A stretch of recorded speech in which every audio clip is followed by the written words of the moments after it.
Good afternoon, ladies and gentlemen. Thank you very much for coming to our session today. The session will deal with alternative solutions for a just energy transition, the case for low-carbon hydrogen. This side event is organized by the International Atomic Energy Agency in cooperation with the United Nations Industrial Development Organization. Before I go into the details of the session, I would like to warmly welcome the opening remarks, which will be delivered by Mr. Wei Huang, Director of the Division of Planning, Information and Knowledge Management of the IAEA, followed by Mr. Gunther Becker, Managing Director of the Directorate for SDG Innovation and Economic Transformation of UNIDO. Mr. Wei Huang, I would like to welcome you to the podium to deliver your opening remarks. Please give him a warm welcome of hands. Thank you. Thank you very much. Good afternoon, everyone. As moderator introduced, my name is Huang Wei from IAEA. And welcome to this very specific side event focusing on this low emission hydrogen. This topic is very relevant to the theme of this global energy and climate forum, which is calling for ambitious action.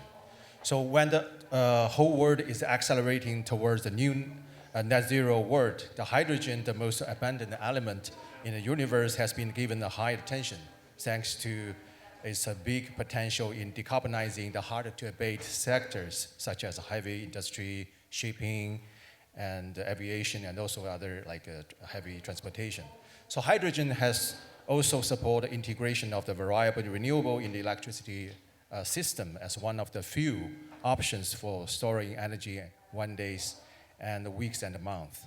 So based on the IEA report, hydrogen demand reached a historical high in 2022, 95 million tons. But most of the hydrogen today is still produced from a fossil fuel, specifically from natural gas, which have a heavy carbon footprint. Decarbonizing hydrogen, the production itself is crucial for hydrogen to release its full potential in clean energy transition. So clean hydrogen can be produced with renewable or nuclear energy, and also fossil fuel with carbon capture and other low carbon technologies. Among them, the 9 non-renewable hydrogen would be defined as a low carbon or low emission hydrogen. And this low carbon hydrogen can complement renewable hydrogen to offer a promising solution for energy system transformation. So cost-effective low-carbon hydrogen can effectively contribute to the reduction of the economic-wide greenhouse gas emission, so boosting the energy security and complementing the integration of clean energy sources in the global energy mix.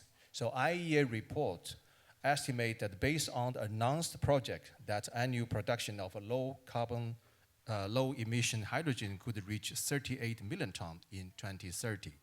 But the recent data shows that only 4% of those projects have reached final investment decision, which might limit the low-carbon hydrogen's contribution to the global hydrogen demand project in 2030. So how to facilitate the deployment of all of these different low-emission hydrogen production technologies and create an enabling environment to stimulate the finance flow towards low-emission hydrogen production are crucial to the success of clean energy transition. So today's this event will specifically focus on these challenges facing the deployment of low-carbon hydrogen and the possible enablers to facilitate its scale-up so that low-carbon hydrogen can play a significant role in the just, equitable, and sustainable net zero transition. So today we're going to have 4 excellent female experts coming from different sectors, and they will share their respective experiences and views on this topic. I hope at the end of this event, the audience will gain some better understanding of the specific role of low-carbon emission hydrogen in the clean energy transition. With that, I stop here and turn back to the moderator. Thank you very much.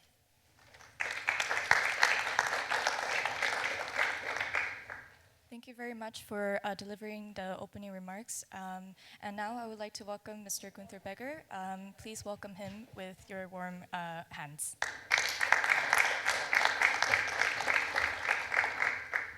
Thank you very much, Mr. Huang.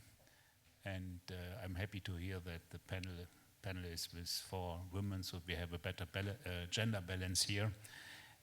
First of all, once more, thank you very much, and especially to you, Mr. Huang, and the International Energy Agency, for inviting UNIDO to jointly organize this session. Our both organizations have an excellent cooperation in several fields, and I'm very happy that we can do this event today together. We have convened to discuss the role of low carbon hydrogen. We want to explore its untapped potential, of course, for transformation of energy systems and driving net zero industrial development. This would lead to advancing jobs, providing opportunities, of course, for skills development and capacity building, developing new industries, you mentioned this, and acquiring, of course, energy security. We heard it this morning and all over the day. There's a need to reduce greenhouse gas emissions toward net zero to prevent increasingly catastrophic consequences affecting the climate through clean technologies. And this is the motto this year of this Vienna Energy and Climate Forum, Solutions. We are looking for solutions, and we have the solution. I always say we have only start doing it. And according the IPCC, the low carbon energy mix could be achieved through replacing uninhibited fossil fuels usages with technologies without direct greenhouse gas emissions, such as renewable and nuclear energy sources, and conversion of fossil fuels through increased energy efficiency, fuel switching, and greenhouse gas capture. Low carbon hydrogen plays a significant role in decarbonizing the hard-to-abate sectors which cannot be directly electrified, such as steel, chemicals, and heavy transport. At present, these sectors account to 20% of the global greenhouse gas emissions. Dear colleagues, we need to transition the industrial processes to adapt low carbon hydrogen technologies. As of 2022, only 23 low carbon hydrogen projects in the 5 to 30 megawatt scale have been operational. Only 23. To deploy the technology at scale, several factors must be taken into consideration.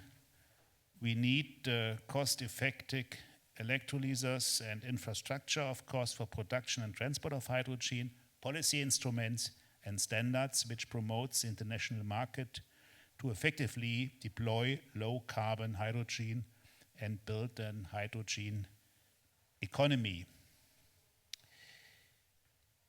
Contributing to this aim, UNIDO launched its global program for hydrogen in industry to accelerate global production and application of green hydrogen in developing countries and transition economies.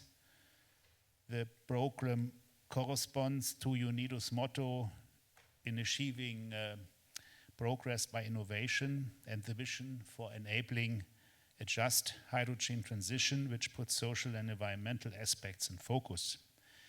This program aims to influence and guide the development of market policy standards, skills, financing instruments, and innovation.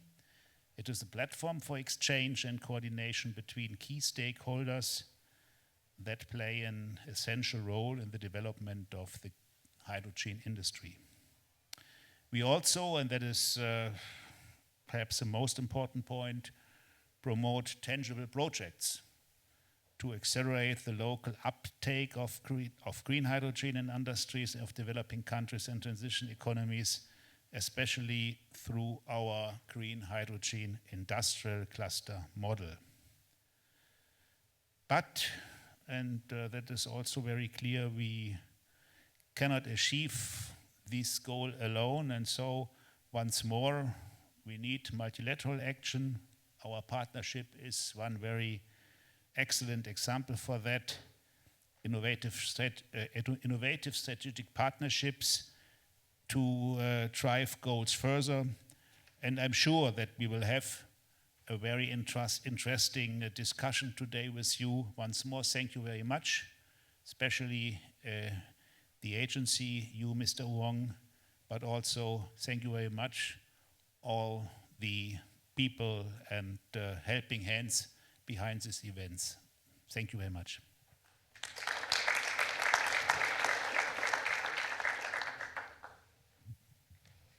Thank you very much for the warm regards and highlighting the institutionalized partnership that we really need to reach the just hydrogen transition.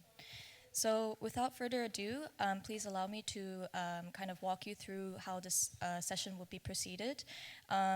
As we're a little bit behind time, I will just proceed directly into the panel discussion. We'll first have Ms. Brianna Lazarevitz she is an energy and environment analyst from the International Atomic Energy Agency, and she will contextualize the global hydrogen outlook and the need for low carbon hydrogen to support decarbonization and industrial development. And she will further provide the economic case for nuclear and renewables to provide hydrogen production services. I'm aware you have a presentation at hand, so Brianna, we'll first welcome you to the stage so that you can give the presentation, and we'll follow by some questions. So please welcome Brianna, and we'll hear from her today. Good afternoon, everyone.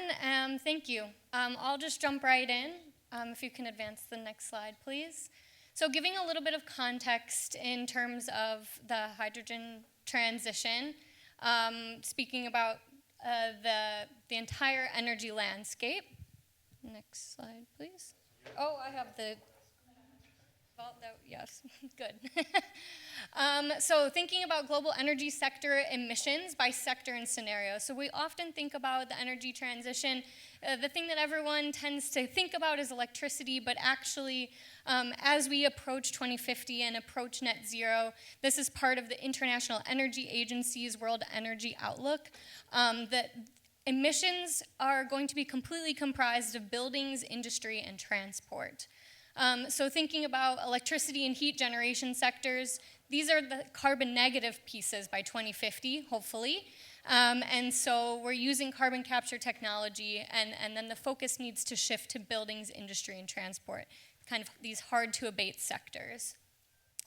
As we heard a little bit earlier, in 2022, 95 megatons of hydrogen was demanded in 2022, but less than 1% of that was produced using low carbon sources. So there's a big path, long way to go to 2050.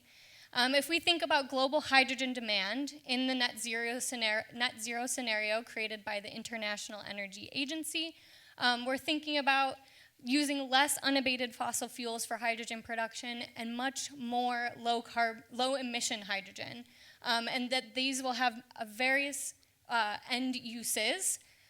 But announced projects for electrolysis are about 70% of the 2030 needs projected in the net zero scenario, but less than 4% of these have reached a final investment decision. So a very, very long way to go, and here you can kind of see this context that we're only 4% of the way into something that needs to account for about 20% of hydrogen needs in 2030, and think about how much more we have to do to get to 2050. So I like to think about two different pathways for creating hydrogen. Right, we have electrolysis that we've heard a lot about, but we have the existing heat sources, like what we use today. Fossil fuels use their heat to produce hydrogen to fuel the industrial processes that use it today.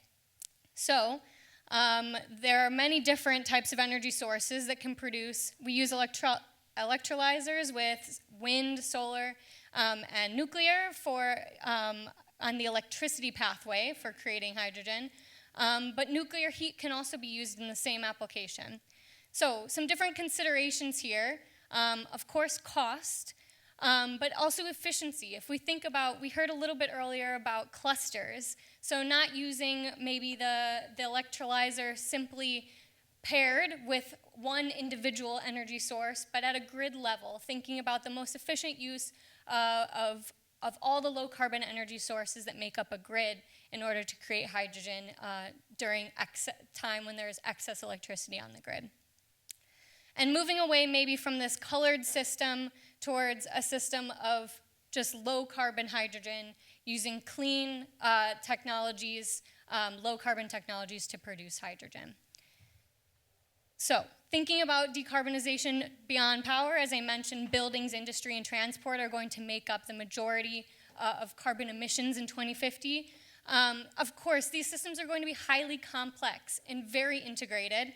And what I'd like to spend just the next few slides explaining to the audience is about how nuclear can possibly provide some scalable low-carbon products to these sustainable energy systems. So the IAEA collects data through the Power Reactor Information System. We collect data from all of our member states who operate nuclear power plants around the world. And as part of that database, we collect information about how that energy is being used. So not just electricity production, but already today, nuclear energy is used for district heating, heating homes and buildings, industrial heating, powering industrial processes with that heat, and for desalination to make potable water. So thinking about how to compare different energy sources and doing this in a technology neutral way, considering the main objectives that we'd like to achieve.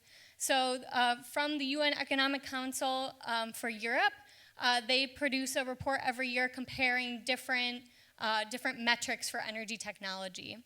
So here, based on the analysis of UNECE, some comparisons of lifetime greenhouse gas emissions, water consumption, land occupation, and critical mineral use by different energy technologies.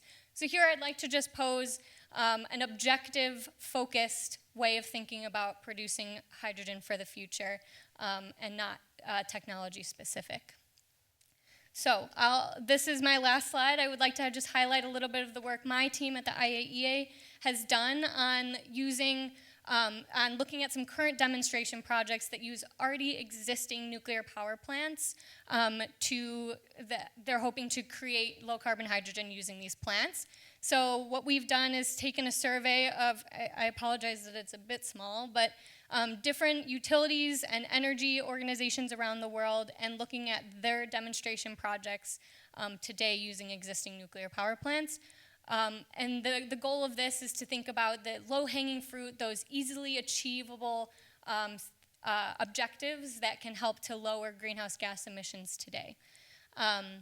So again, this focus on hard-to-abate sectors, one of the commonalities we found in a lot of these projects is that they are driven by the offtake solution. So who will be using this hydrogen in the future? Lots of them are driven by industrial producers that want to get away from their fossil fuel use.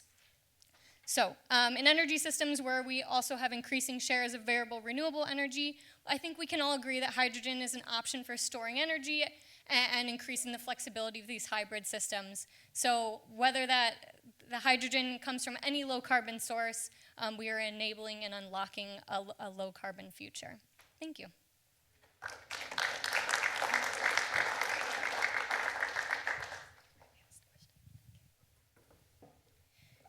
Thank you, Brianna, for setting the context. Yeah, maybe you can sit there so that the audience can better see you. Thank you for setting the global context on low-carbon hydrogen. Indeed, it's important to define hydrogen on not only the production pathway, of course, but looking into the content, like the carbon content of it, so that we can really achieve this low-carbon hydrogen economy. So I would like to ask you a question following your presentation. So there are remaining challenges in producing hydrogen on scale, and the International Atomic Energy Agency developed a study which examines the techno-economic aspects of nuclear hydrogen production or low carbon hydrogen production.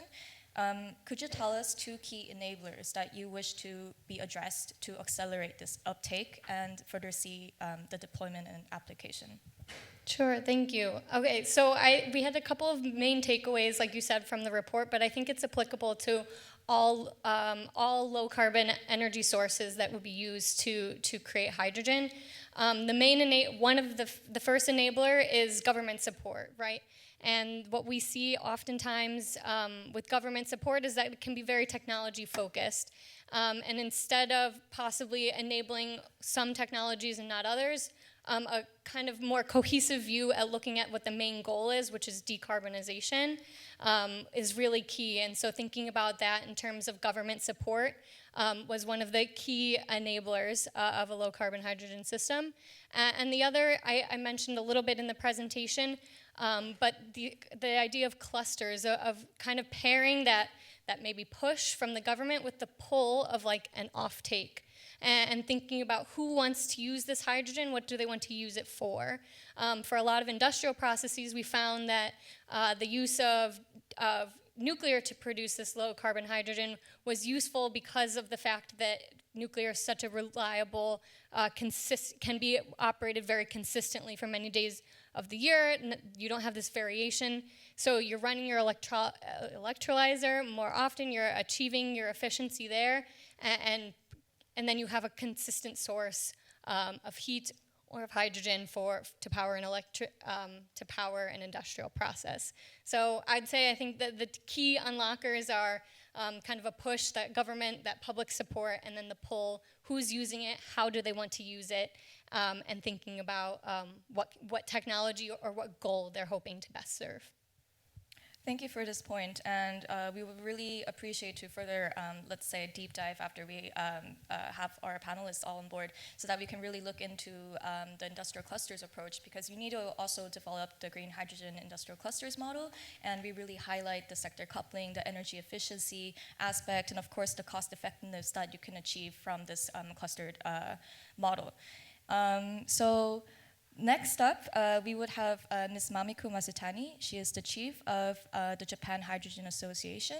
She will deliver a presentation which will introduce Japan's national hydrogen plans in triggering innovation and mobilizing financing across the hydrogen industrial supply chain.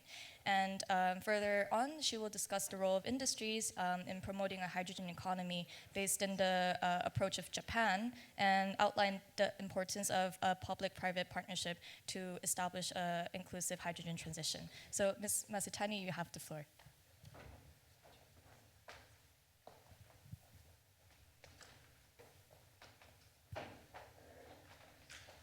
Thanks for giving me that chance of presentation. I'm Mamiko Masutani from Japan Hydrogen Association, JHA. I'm sorry those who participated in the panel discussion from 12 o'clock, because I also introduce what JHA is, but let me start.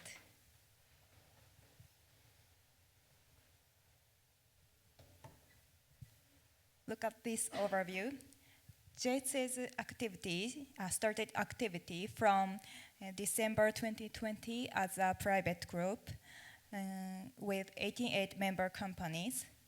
But on April 2022, JHA restarted as General Incorporated Association to gear up our activity. And now we have about 400 member companies. JHA is a cross-sectional and open organization that overlooks the entire supply chain to build a hydrogen society at an early stage. And we feel the increased interest in hydrogen and JHA these days.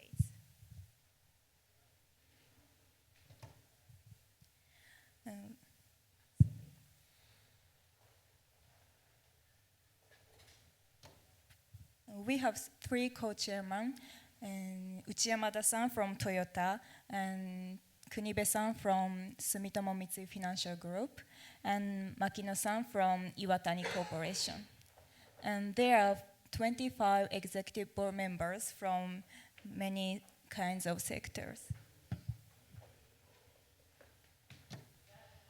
Look at this overview. In J2A, there are 20 secretariats from executive board member companies. And under steering committee, there are 5 committees: commercialization and regulatory, and external relations, and CO2 free H2, and finance.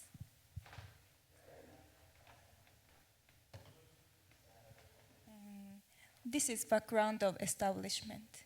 We think there are 3 challenges to realize the hydrogen society. First, create hydrogen demand, and second, cost reduction through technological innovation, and 3, financial for business. And to overcome these challenges, we do some activities mainly in such 5 committees. And this is external activity of domestic event. As you can see on the left upper side, we handed over policy proposal last year to Minister of Economy, Trade and Industry. And this year, we exhibited at FC Expo and Hydrogen Energy Ministerial Meeting. Bottom pictures our original event, JA2A Hydrogen Forum. It included overseas cooperation seminar from overseas embassies, and introduction of local governments, and networking salon with exhibition panels. It was very effective to exchange information and collaboration of local governments. Not only holding the seminars, but we also participated in some lectures and others.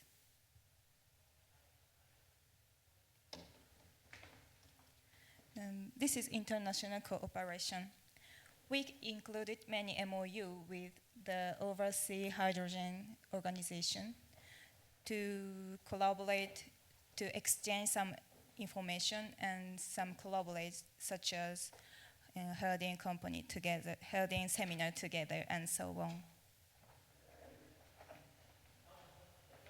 Finally, I briefly explain trends in Japan's hydrogen policy. This shows basic hydrogen strategies. Basic hydrogen strategy was formulated in Japan in 2017. Target supply amount and cost of hydrogen are written, and currently supplying amount is 2 million tons per year, but we aim to introduce 3 million tons per year by 2030 and 20 million tons per year by 2040, 50. And the currently cost is 100 yen per normal cubic, but we aim to reduce to 30 yen in 2030 and 20 yen in 2050. But 5 years after that, the environment has changed drastically, so the strategy was revised. The new target was included, such as 20 million tons per year by 2040, or the installation of 15 gigawatt of water electrolyzer in both Japan and abroad. And next slide shows GX Promotion Act outline, launched by May 12th this year. To achieve carbon neutrality and enhanced industrial competitiveness and economic growth in 2050, over 150 trillion yen of public and private GX investments is needed over the next 10 years in Japan. Based on the basic policy decided by the cabinet in February, GX Promotion Act was constructed, including following 5 points. first, formulate and execute GX promotion strategy, and second, insurance of GX economic transition bonds, and third, introduction of growth-oriented carbon pricing, and fourth, establishment of GX promotion agency, and last is progress evaluation and necessary review. And that's all my explanation. Thanks for your kind attention.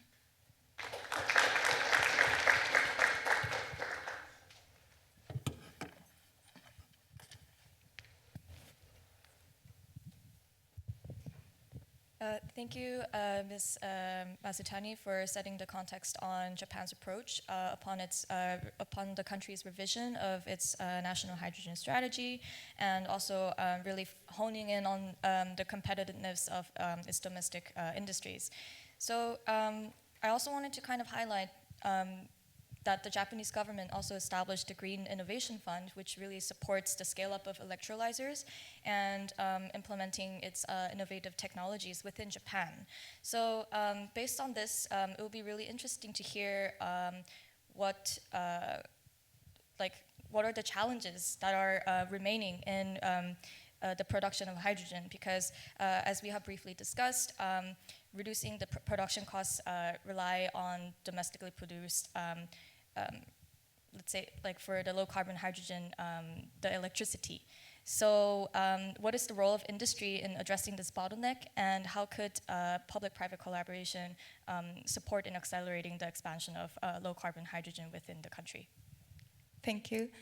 With hydrogen high cost and inadequate hydrogen demand and technological risks, risks are imagined that cannot be taken by private financial institutions and operating companies alone.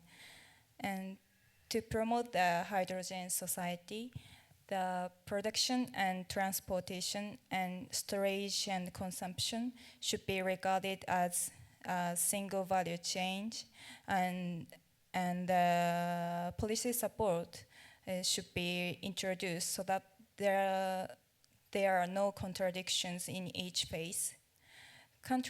Currently in Japan, there are discussions on a system to compensate for price gap, and based on discussions in Germany and the UK.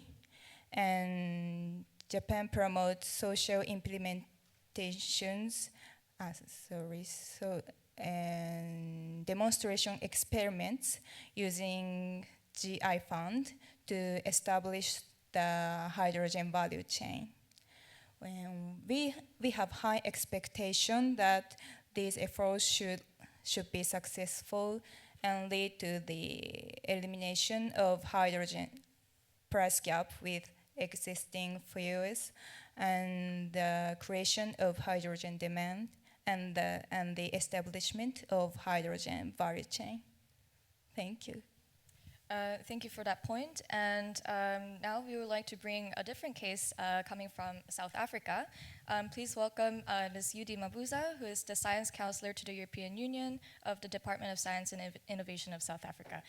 Please come to the floor and give a warm welcome hands.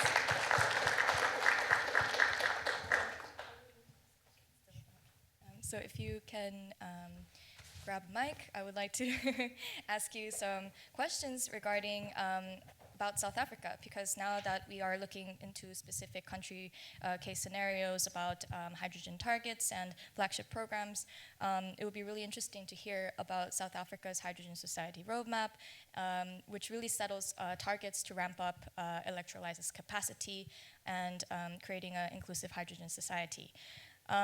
We would like to hear, based on this approach, how the government will further advance low-carbon hydrogen developments and other initiatives that are supporting this. Thank you very much for having me.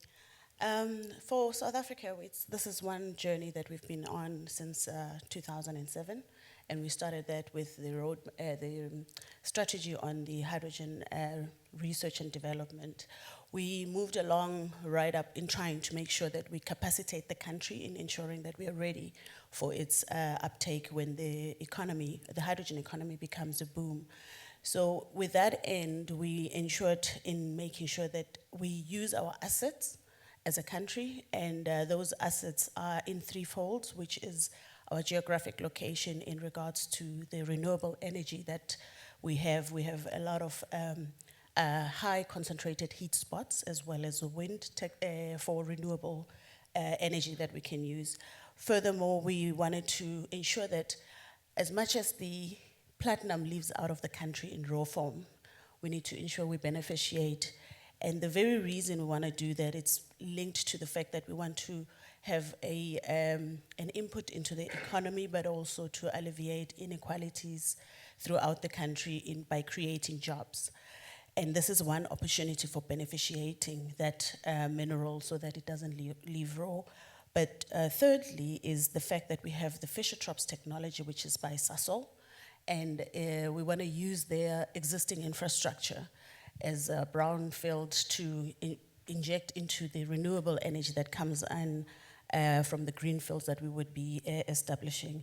So as a country, those are the key critical factors that we want to bring in. That means we want to bring in industry as well as government players. And we're seeing a big pool within industry as well, where we want to ensure that SMEs come into the space, and SMEs that not only just looks at the traditional ways in which businesses are usually done, but we want to ensure that more women come into the space of the hydrogen economy and are enabled and previously disadvantaged people of background in that regard.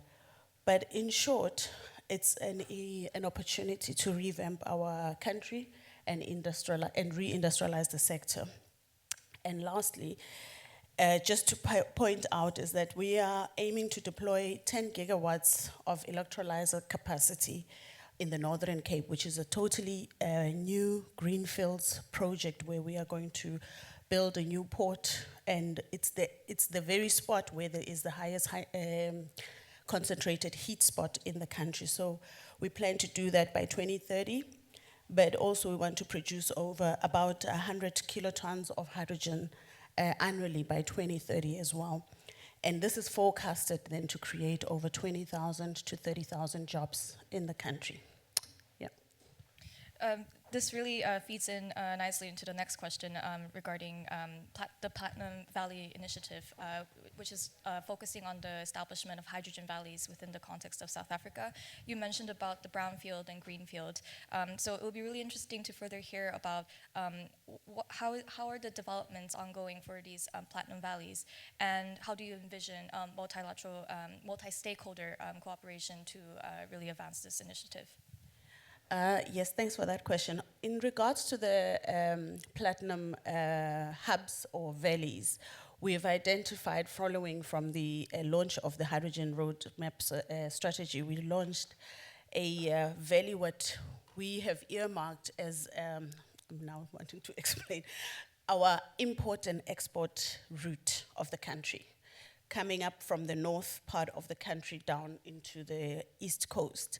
The east coast is mainly where the largest port in the continent is located, and all the goods coming in and out come from that port, and we want to create that hub that is linked to the also economic province, which is Gauteng, where the capital city is, as well as the economic capital, Johannesburg, is, and going up to where the mining industry is, which is the north where the platinum comes from. So we've created now that project and identified it as a platinum valley. The point of that is we want to use it to kickstart the hydrogen economy for the country by repurposing diesel-powered fuel trucks that are moving the goods into hydrogen trucks. And some of the projects that we've started with in that regard are with Anglo America, where they've just started their first mine dump truck, which is the largest at the moment in the world, and they've repurposed it from a diesel truck into a hydrogen truck. And this is like a first demonstration in which we would be able to apply into the then existing diesel trucks that are on the route. And we want to also use that valley to bring in the society at large and the communities within where the mining is taking place, where the very society is enabled to participate within the very economy, but also understand the role that they play in ensuring that we also decarbonize as a whole together with the industry then. Thank you for sharing these practical, ongoing cases on the ground. It's really important to hear this so that we can further think about how we could work with our developing country counterparts so that we can really make this hydrogen transition inclusive as possible. So now we would like to have Mr. Juan Pablo Davila from the United Nations Industrial Development Organization. Could you please come to the floor and please give him some warm welcome of hands. We're talking a lot about inclusivity, and it'll be really interesting to hear from you, Juan Pablo, regarding what does it take to make this inclusive? What does it take to make this a just hydrogen transition? Could you highlight some of the key enablers or challenges that we are currently undergoing in this hydrogen transition? The floor is yours. Thank you. First, I'm sorry to disappoint you because I guess you were alerted that this was going to be a women-only panel. So my apologies. We had a panelist who had to cancel for unforeseen situation, but it is a pleasure for me to be here, and especially in this panel that is the majority is women, and on this very important topic. Thank you for the question. I think it's really important, and I think many of my answer has already been answered with the different presentations. We have the program that it was outlined in the opening speech of our managing director. We have the global program for hydrogen in industry. And in this program, we have two dimensions. One is the global dimension that we look at what other organizations are doing, what other countries are doing in the field of hydrogen. And I think this is a very clear example of that partnership, because we're partnering with agencies and organizations that have that specialty technical knowledge in that specific part of the value chain. In this case, for example, with the International Energy Atomic Agency. We partner with countries that have already gone a road on hydrogen. The presentation of the Japanese Hydrogen Association is an example. And most importantly, we support our member countries in their efforts to learn from this knowledge that is out there from the discussions and try to capitalize and have this distillation process and apply it in different countries. And we have projects in South Africa, for example. Two dimensions that we have in our global program is the global, where we are in those discussions, and the local, where we want to apply this knowledge and this experience into local applications. But this is not all. This is only the dimensions. We look into key areas that we see that our member countries and developing countries struggle, because we have seen that also there's a struggle in developed economies. To outline this, there's our 6 key areas. One is policy. What is the role of the government into ramping up green hydrogen? Policy not only at one side of the value chain, but we completely concur with the vision that we should see at the complete value chain. Different policies are needed at the upstream of the value chain, at the production side, but also at the demand side. How can we stimulate, how can countries stimulate both the production and the demand? And this is the problem of the chicken of the egg that is always in the different discussions at international level. Policy is one of the areas. The second area is standards. So coming back to policies, we don't only look to the policies, but what are the policy instruments that need to be in place? And by policy instruments, we talk about regulations. What is the regulatory framework? What are the market instruments that can be put there? Learning, as I mentioned, from the international community. The second is the standards. Standards can be adopted to be put into regulations. Hydrogen is a delicate gas, so we need to be careful on how we handle it, how do we produce it. It is necessary to, if we're talking about low carbon hydrogen, what do we mean by low? How can we measure what is low or what is not low carbon? And this is a discussion that is ongoing at international level. How can we better measure, and every country measures the same way on the content of kilograms of CO2 per kilogram of hydrogen. This is a key area that needs to be defined before countries start to producing hydrogen. What is the purity of a hydrogen? What kilogram of hydrogen? Is it 98%? Is it 97%? And what is the composition of the remaining 2 or 3%? Can we put CO2 in that? Because then it will blow up the content of CO2 per kilogram of hydrogen.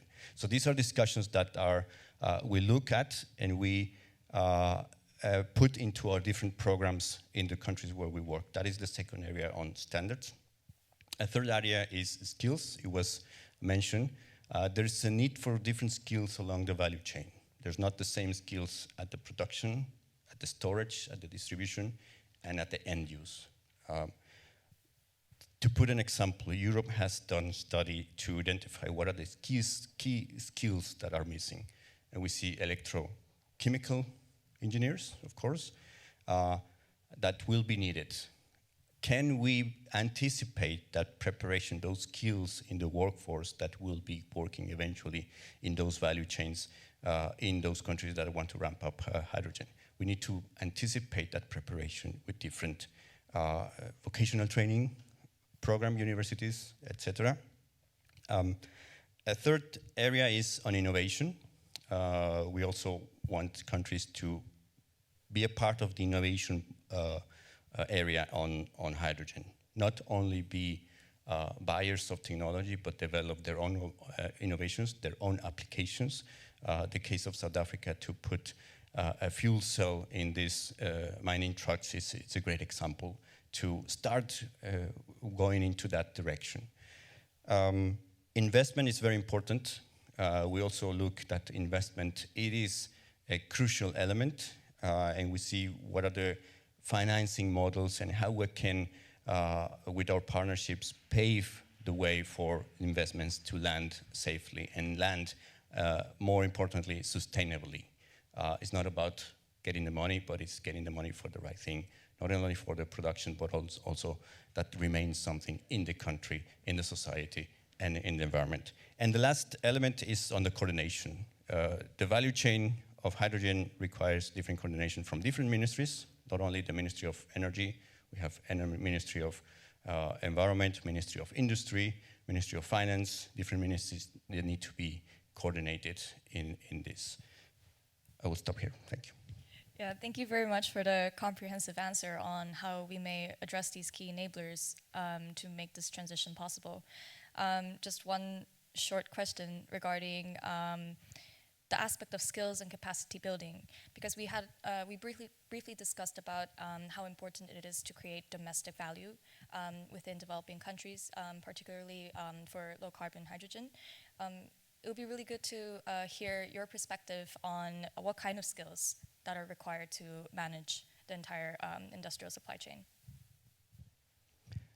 Yes, skills, it's a very important area that we look, and as I mentioned before, Europe has done a study to identify what are the skills, most stressing skills that will be needed in the hydrogen value chain.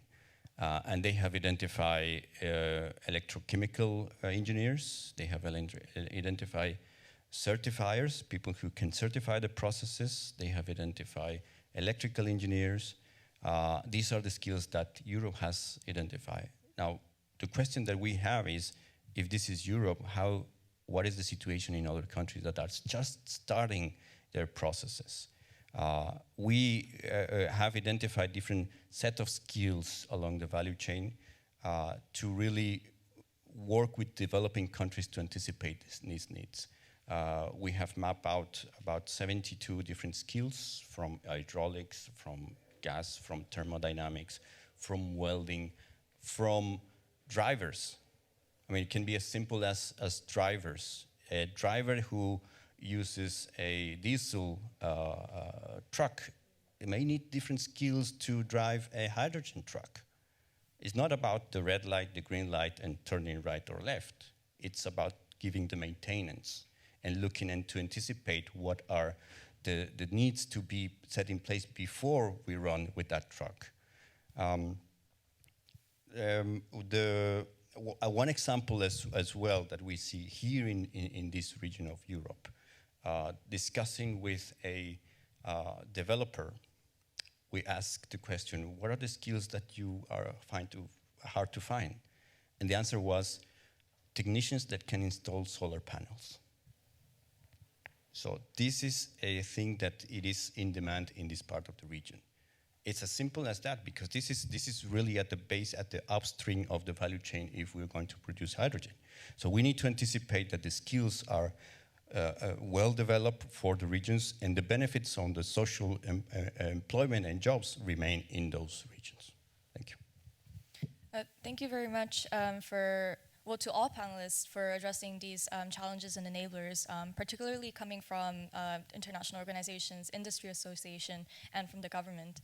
So we heard these multiple viewpoints, and I would like to open the floor to one or two questions if time permits. Should there be any questions, please raise your hand so that, yes, for the two in the front, I'll pass the mic. Hi, good afternoon. Thank you so much for the panel. I'm currently researching hydrogen energy economics in the EU27 plus Norway and UK, and a lot of the questions and concerns I had were adequately answered, especially that of supply chain weaponization of South Africa, which contains a lot of platinum needed for proton exchange electrolyzers. I wanted to ask two questions in particular. Number one, what your thoughts on the efficacy of carbon capture and storage is for blue hydrogen. And number two, what you think of turquoise hydrogen, so the production of hydrogen energy from methane pyrolysis, which leads to not CO2 emissions, but rather solid carbon, which you can later bury. Thank you.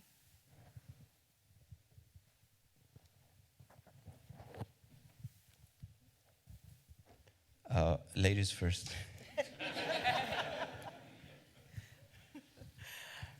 Maybe I'll take on the context of South Africa. We still have a lot of coal reserves as a country, and our current sources of energy comes from fossil fuel, and it is the main economic drive, and a lot of people are employed in those sectors. And we very much are conscious on a very just energy transition. Not just in terms of we just decarbonizing and we are leaving people unemployed, but we want to make sure that it is through a process that brings everybody on board. If you noted our roadmap, it's called Hydrogen Society, with a big capital S, that we want to include people in that part. And with that said, we are looking at various technologies that would enable us to reduce our CO2s. We're looking at ammonia as one element of extending the lifespan of our coal-fired plant in South Africa, but also how can we then, in the long term, transit out of fossil fuel?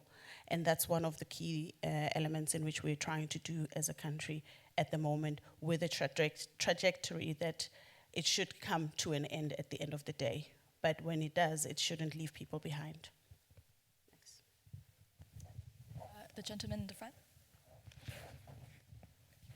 Hi, I'm Jörn. I'm from Germany, a country which you might know has deliberately opted out of nuclear energy, in my view, in the aftermath of Fukushima. So it's rather a risk-driven decision, the risk of hazards and what to do with the atomic waste. Now, the decision is 10 years old or so, and has now only been executed, so the world has turned a lot. What kind of, or what message would you give the German administration? What can I drive home in maybe questioning this decision again? I mean, I can start, but I'd love to hear also what these other representatives from countries that have their own nuclear power plants speak for themselves. I think I alluded to it in my presentation. I think when I tend to think about the energy transition as a whole, I like to think about the transition away from prescribing a solution from the outset. I mentioned the goal of decarbonization, and I think I like to think about that goal in and of itself and not by trying to prescribe a way to get there from a high level. I think that having policymakers, stakeholders on the ground kind of answering this question for themselves provides a more equitable solution. So I'll leave it there because I'd like to give the floor to my colleagues here. Thank you. And in Japan, there are also nuclear power plants, and Japan's GHG emissions has increased after the Great East Japan earthquake due to the shutdown of the nuclear power plant. But in Japan, these days, Japan thinks we should use nuclear power plant to realize the carbon neutrality, and Japan should strive to enhance the security and enhance the public confidence in nuclear power. And now Japan think we should use nuclear power on need scale. So that's all. Thanks. On the South African context, we only have one nuclear power plant that's running. And we are big advocates of saying we should look at various other colors for producing hydrogen. The key component, though, is the decarbonization pit, which is the ultimate goal which we want to achieve. So whatever color it may be, we go with it as long as there's technology that makes sure that we're not emitting CO2s further. Yeah. Well, I mean, from my view, I think the different context needs to be analyzed, and we cannot compare the context of one country with another. So I will leave it there. Great. I moved to this side of the floor because there was one more question raised by the gentleman, so I'll just pass the mic here. Thank you very much for your insightful presentation and also QA. My name is Dr. Fard. I'm from OPEC. I work for 8 years from OPEC now. I also give advices regarding the energy transition projects in several countries, especially in the Middle East and developing countries. In another session which we had with the UNIDO, I raised the same question regarding the technology transfer to developing countries. This is also a question behind the just transition strategy. Because this is a kind of collaboration between the IAEA and the UNIDO, and we talk about the hydrogen. Is there any high-level plan in this regard because the technology issues, the cost issues will be resolved one day. I mean, this is the case also for other type of renewables, which is now in a much better situation. So how we are going to transfer this technology now, how strategies, vision, and missions to countries which are, of course, running behind in this case with the decarbonization issues, and if there is any high-level plan for collaboration, for example, between UNIDO, which has hands in each of the countries, like with the representative of UNIDO, or intergovernmental organizations similar to OPEC, or those who have the direct connection with the developing countries, and IAEA, which is the developer behind the idea of the hydrogen use for decarbonization. So if there any high-level plan, high-level partnership issue, like a vision for this or not. I don't know if Dr. Wei, we have already the pleasure to see him also in OPEC. So maybe we have any idea from the panelists or the authorities too. Thank you. Thank you. As part of the global program, we have two key areas that relate to technology transfer. One is the skills, because there's a technological skills that need to be transferred, and the other one is the innovation part. Of course, many, or if not all, the technologies is being currently developed in developed countries, and there is a need to a technology transfer, and we will take different forms of investments or supporting developing countries into building the skills around those investments that will be required, from base skills to very more specialized skills to operate, how to operate a fuel cell, how to operate an electrolyzer, how to operate specific technologies. At UNIDO, we have some programs in other areas that we promote that. And how we promote that is by building partnerships with those manufacturers of technologies and building partnerships with those vocational trainings that may make the best use of that technology for demonstrative purposes, to build the skills of the human capital that will later come in and work and operate the technology that will be producing hydrogen. I think I'll echo a lot of that. It tends to be a lot about information, knowledge sharing with our member states. So like the rest of the mandate of the IAEA to allow our member states to deploy nuclear safely and securely in their countries, we already do a lot of work with member states, work around creating safety culture in their country for operating nuclear plants, from everything to understanding the macroeconomic impacts, economics and financing. So along these same lines, these kind of drivers for low carbon hydrogen can also be created.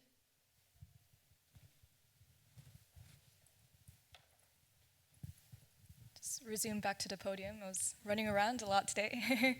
Thank you for the active discussions and all the insights that are gathered.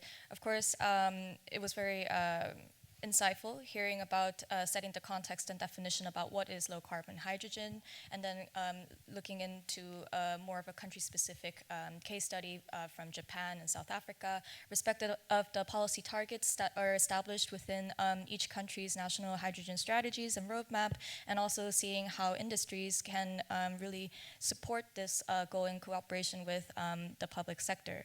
And leading to that, we also looked into how international organizations can also better support the capacity building and enhancement of skills, and addressing other key enablers so that this could be better comprehensively addressed in a holistic manner. Before we close, I would like to just give each of the panelists one very short answer regarding when we go back to our workplace, after this session, when we go back to our work and sit in front of the desk, what is one thing that you would really wish to achieve and work on and set as your personal goal within your respective institutions that you would like to achieve to enable a low carbon hydrogen society? It's a very big question, but I think we work on this every day, and it will be very interesting to hear your personal takeaway, your personal answers, your personal objective on this. So who would like to go first? Juan Pablo? Yeah, for me, I think is operationalizing partnerships. There's a lot of information out there, and we need to work together in really ramping up hydrogen. So operationalizing partnerships is key, and we're talking about technology transfer, partnership with the private sector, partnership with developed countries, partnership with developing countries, partnership in a 360 or a spheric way of a partnership. From my end is bringing in the younger generation in on board.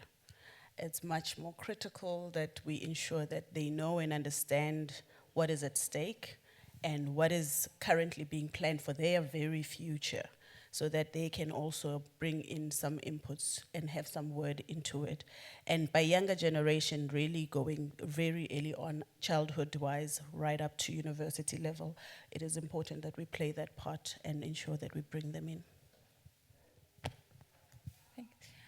And in JHZC O2 AIDS committee, we last year defined the clean H2 hydrogen definition, and now we discuss GHG methodology, GHG calculation methodologies, and conducting international negotiations and conducting research and so on. And we think, and while there are various issues, but we think it is necessary to do international collaboration and doing business matching and technological information collaboration. So I hope to do that. Thanks. Promoting a collaborative and equitable future. I think we all kind of touched on this topic, but I think it's a good way to end. And I think the reason we're here having this conversation about hydrogen is because we have a common goal in mind. But that common goal can't be achieved if we're leaving people out of the equation. So that includes women, that includes children and youth. And my personal hope is that it's a technology neutral approach. But I think in all means, an equitable solution is kind of the way forward. And if we keep that in mind, we're at least on the right path. Thank you. It seems that human is the centerpiece of enabling a low-carbon hydrogen transition. Thank you very much, and please give a round of applause.